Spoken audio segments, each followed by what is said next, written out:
Bedtime Stories made for you by Diggy and George. The Frogs Who Desired a King. Once there were frogs who lived together in a pond. They lived in peace with plenty of food. "Oh, I am bored. Is there anything fun to do?" asked one of the little frogs. "If we had a king, he would know what to do," suggested an old frog. "You are right. We need a king. He can make us as happy as can be," cried all the frogs. "Then let's pray for a king," told one of the frogs.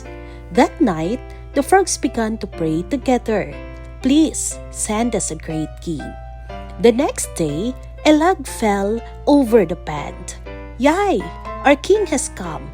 cried all the frogs happily. Time passed, but the log was still floating on the pond. "What kind of a king is that?" asked a big frog. "He cannot jump. He cannot sing. There's nothing he can do," told the old frog. "Please send a new king for us."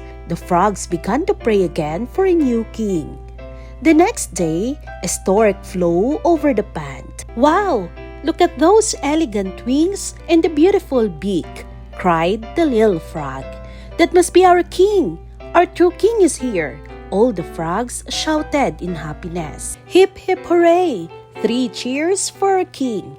Everyone cheered for the stork. The frogs hopped over to the stork. "What a lucky day! Frogs are everywhere. I will eat you all." The stork's eyes shined after seeing so many frogs together. "Oh my! What have we done? We should have never wished for a king." The frogs regretted their wishes, but it was too late. They were all eaten by the stork that day.